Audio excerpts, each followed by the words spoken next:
How do you think the guys were able to get to the point where Kevin Durant was, still playing pretty productive, but so was a lot of other guys? I thought the main thing was that I completely outcoached Luke Walton. That was, but I don't need to tell you guys that. That was very apparent. But no, I just liked the effort. We made a lot of mistakes, 22 turnovers, but we were aggressive and we were working hard the whole night, and we had some great contributions. I thought, obviously the ball's going to end up in KD's hands, and pretty much every night he's going to have 25, 30, 40 points, whatever. So we take that for granted.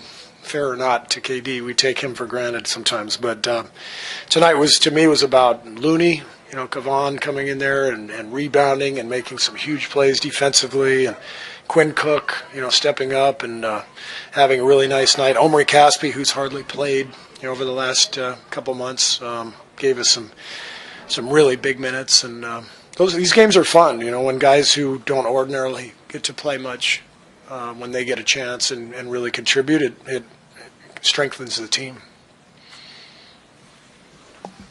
Just more to that point, do you think that a team, there can be a carryover effect for guys that either haven't played or maybe haven't played as well as they would like when they have played? What do you mean a carryover? As far as having a game where so many different people contribute because regulars are out. These games are good for team morale.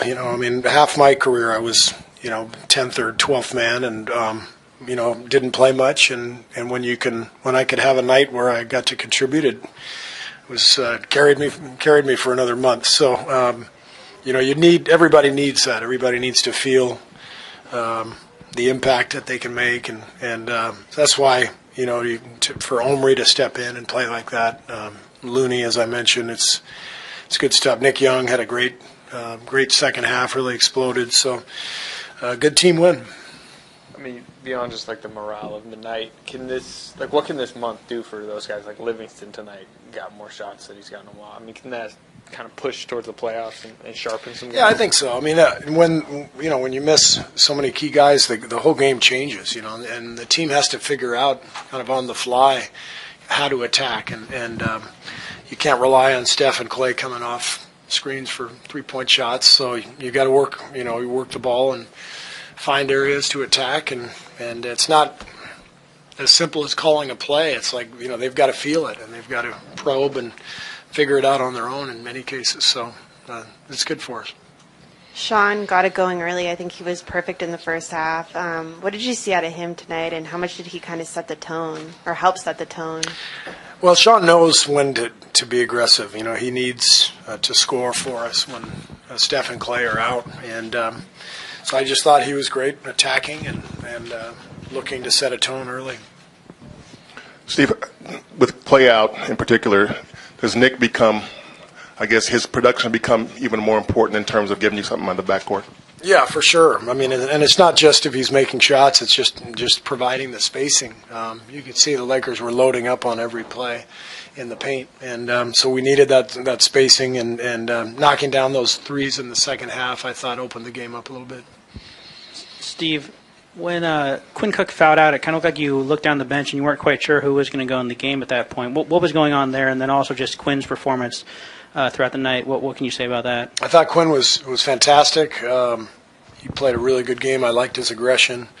And when he fouled out, I looked down at Andre and Sean, and I said, you guys pick, because I knew neither one of them wanted to go in. But somebody had to go in, so I let them decide. Steve, compared to the last two games, Kevin's shot totals were down. Was there anything in particular that helped contribute to that?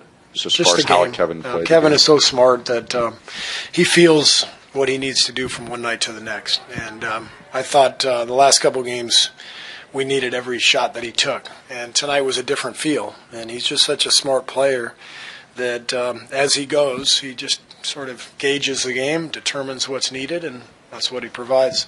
I've seen him have games where he shoots 6-7 times and he's perfectly happy in the locker room. So that's the beauty of Kevin. Totally unselfish and yet capable of carrying us anytime. Beyond tonight, what have you thought of Nick Young's season in general? I think Nick's been very good for us. Like, his defense is underrated, and I think he does a nice job staying in front of people. His shot has been up and down a little bit, but I think he's done a good job, and we love having him on the team. I mean, he's a joy to be around. He fits our style in terms of being a big shooting wing. He's doing a good job staying in front of the ball and switching, and so I'm pleased with Nick, and I think he's getting more and more comfortable. Zaza had a double-double. Obviously, he was out of the starting rotation for a while. He starts tonight, has a great game. What did that say about him, just the way he was able to sort of step up and lock in and focus? Well, it doesn't surprise me. I mean, Zaza's a pro, and he stays ready no matter what. You guys see him when you walk into our facility. I mean, he's one of the last guys on the floor, and he's always conditioning his body. He's getting running in and tons of shots, and so he works his tail off. And guys like that, you know when you go to them that they're going to produce.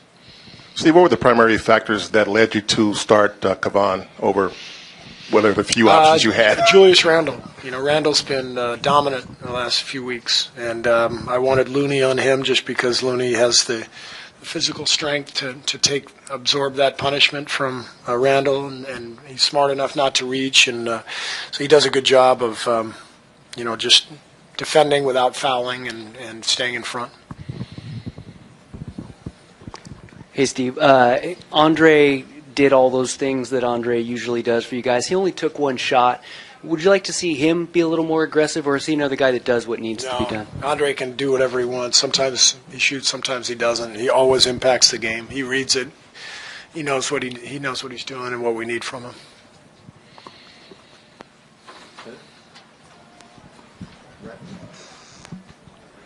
Coach, Brook Lopez had more three-point attempts tonight than he had rebounds. Are you happy to have bigs that play around the rim and rebound the ball? The game's changed. The game is it's so different now.